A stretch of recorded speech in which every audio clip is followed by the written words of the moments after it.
HTML-də formlar istifadəçidən məlumat almaq üçün istifadə olunan elementlərdir.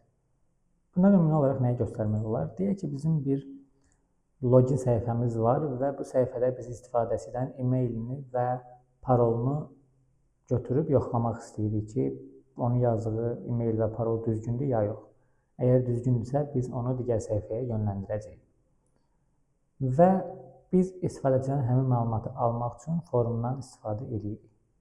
Buna nümunə olaraq həmçinin qeydiyyat səhifələrindəki forumları göstərmək olar və yaxud onlayn alış etdiyimiz zaman bank məlumatlarımızı doldurduğumuz forumlar ola bilər və s. Yəni, formu istənilən yerdə istifadə edə bilərik, hansı ki, o istifadəçidən məlumat götürür.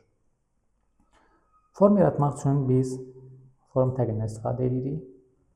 Action burada bizə hələ ki lazım deyil. Və mən bu səhifəni Live Server-da açıram.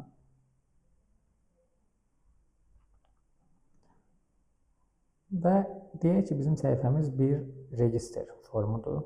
Mən forma başlıq yazmaq istəyirəm. Və gördüyünüz kimi burada forma əlavə olundu. Daha sonra isə istifadəçidən ilk olaraq onun adını götürmək istəyirəm. Məlumat götürmək üçün biz input təqindən istifadə edirik. Burada onun type adında bir atributu var. Type istifadəçidən hansı növdə məlumat götürdüyümüzü bildirir. Ad bir tekst, yəni bir mətn olduğu üçün bunu tekst olaraq saxlayıram. Inputun başqa hansı xüsusiyyəti var? Atributu var. Deyək ki, name adında.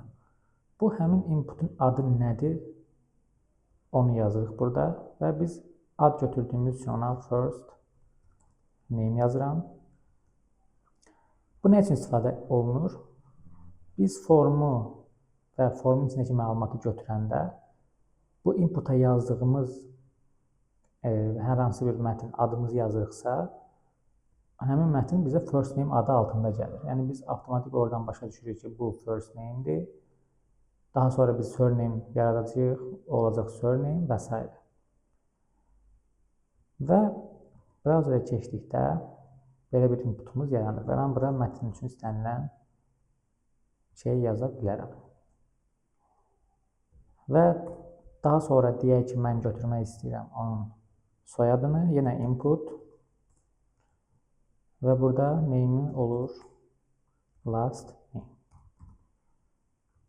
Yenə last name yazmağımın səbəbi odur ki, mən bura yazacağım, deyək ki, bura yazıram Namiq Paşayev və bu Namiqin adı bizim proqramımızda first name adı altında gələcək. Bu isə last name adı altında gələcək və bununla bağlı nümunəyə də biraz sonra baxacağıq. Amma burada əski olan bir şey var, hansı ki, bu inputun özü var, amma bu inputun nə olduğunu bildirən bir yazı da əlavə eləsək yaxşı olar. Hələ ki, bu last name-i silirəm və mən bura P təqi ilə belə bir şey yaza bilərəm. First name. Bu işləyəcək, amma istifadə olunan metod deyil. Ən çox istifadə olunan metod label-dır. Hansı ki, xüsusilə bu iş üçün dizayn olunub və yaradılıb. Label-a mən yazıram name. Hətta first name olacaq bu. Gördüyünüz kimi first name və onun yanında input var. Label və input hər ikisi inline elementlər olduğu üçün yan-bayan görsənirlər. Çünki bildiyimiz kimi inline elementlər ancaq olduğu hissəni tuturlar. Yəni bu hissəni və yanlarına başqa elementlərin gəlməyinə icazə verirlər. Burada H1 taqı, blok taqı olduğu üçün yanına heç nəyin gəlməyinə icazə vermir və olduğu bütün sətri tutur.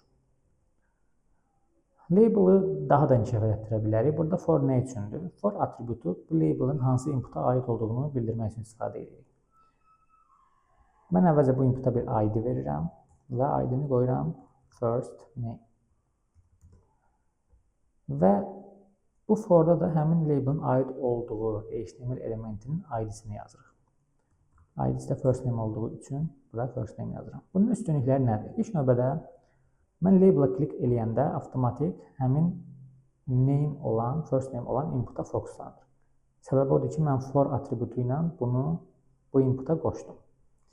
İkinci üstünlük axtarış mühərrikləri bizim səhifənin kontentini oxuyanda artıq başa düşürlər ki, bu label bu inputa aid olan label'dır və həmçinin screen reader, yəni ekran oxuyucu proqramlar bizim formumuzu oxuduqda label oxuyandan sonra first name gəlir bu inputa fokuslanır və görmə əlilliyi olan şəxs hansı inputun içində olduğunu bilir və o inputun ondan nəyi tələb elədiyini də bilir. Mən daha sonra növbəti label və input əlavə edəcəm, amma bildiyiniz kimi mən burada yeni bir label əlavə eləsəm və buna last name yazsam, o gəlib bunların yanına düşəcək. Amma mən hamısının yanbayan olmağını istəmirəm, alt adda olmağını istəyirəm. Bunun üçün iki metod var. Birincisi mən br təqi ilə deyərəm ki, bundan sonraki kontenti yeni sətirdən başlat bu şəkildə. Amma hər dəfə elementdən sonra br təqi qoymaq əvəzinə mən onları qruplaşdıra da bilərəm div təqindən istifadə edərək. Götürərəm burada div yazaram və div elementi blok elementi olduğu üçün bu hissə div olacaq. Hətta bunu buradan göstərək. Inspektə gəlsək, elementlərdə həmin label input olduğu div budur və gördüyünüz kimi bütün sətri tutur və özündən sonra gələn bu birisi label məcbur edir ki, aşağıdan başlasın. Qayıdırıq geriyə. Bu label olacaq last name üçün və yeni bir input yaradıram. Yenə text last name olduğu üçün o da mətin tipli bir inputdur və bunun da adını qoyuram last name və ID-si də last name olur. Baxaq, first name-ə klik elədikdə first name, last name-ə klik elədikdə isə last name olan inputa fokuslanır. Və bizim bu formun məlumatlarını göndərmək üçün istifadə elədiyimiz element isə butonlardır. Bunu da divə salıram və bura bir button əlavə eləyirəm, yəni bir düymə, hansı ki o düyməyə basanda mən istəyirəm ki, formun məlumatları qəbul olunsun. Bura button yazdım və register qoyuram adını. Gördüyünüz kimi buttonumuz bura əlavə olundu. İndi burada belə bir şey var. Biz button elementinə baxmışdıq, amma sırf onu adi button kimi istifadə edirdik. Amma buttonun belə bir type adında atributu var. Bu submit, reset və buttondur. Bizim daha əvvəl baxdığımız nümunə, yəni formun içində yox, formundan kənarda hər hansı bir yaratdığımız button elə bu şəkildə yaradırıq və ona type əlavə eləməyimizə ehtiyac yoxdur. Onun tipi default olaraq elə buttondur. Yəni bunu yazmasaq belə onu adi bir düymə kimi başa düşür. Amma biz bu buttonu formun içinə salan kimi onun davranışı biraz dəyişir. O artıq default olaraq buton yox, olur submit. Yəni bu şəkildə. Biz əgər bunu burada yazmasaq, bunun tipi avtomatik submit tipi olur. Submit tipi nə deməkdir? Mən buna klik eləyəndə mənim formumu artıq təsdiqləyir. Bunu submit olaraq hələ ki saxlayıram burada. Əslində dediyimiz kimi yazmağa ehtiyac yoxdur. Çünki default olaraq onsuz da submit olur. Amma mən xüsusi olaraq bilinsin deyə bunu burada saxlayacağım. Və submit nə edir? Mən registerə, first name-ə gəlib Namiq yazsam və bura Paşayev yazsam, registerə basan kimi bayaq sildiyimiz action yoxdur deyə, çünki biz actiondan nə üçün istifadə edirik? Bir dənə ondan da qısa danışaq. Action onu bildirir ki, biz bu formun məlumatlarını təsdiqləyəndən sonra bu məlumatları hara göndərəcəyik. Bu action başqa bir səhifə ola bilər, hər hansı bir backend serveri ola bilər və s. Amma biz bunu burada istifadə eləməyəcəyik deyə bunu silmişdim. Amma qısa olaraq onu demək lazımdır ki, action o deməkdir ki, biz bu formumuzu təsdiqləyəndən sonra hara göndərəcəyik. Action set eləmədiyimiz üçün bizim formumuzun məlumatları heç yerə getmir və bizim öz səhifəmizdə qalır. Və səhifənin URL-inin axırına append olunur, yəni əlavə olunur. Gördüyünüz kimi first name Namiq və bu first name hardan gəlir?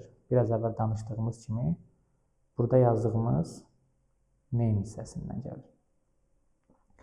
Nümunə olaraq mən bunu yenə test yazsam ki, göstərmək üçün refresh verirəm. Yenə Namiq, Paşayev və registrə bassam, gördüyünüz kimi burada test oldu. Yəni həmin o hissə ID-dən gəlmir, for-dan gəlmir, sırf name-də yazdığımız hissədən gəlir. Və button'ın başqa tipi də var dediyimiz kimi. Bu resetdir. Reset button nə üçündür? Deyək ki, mən burada nəsə yazıram. Basdıqda formu təmizləyir və heç bir iş icra eləmir.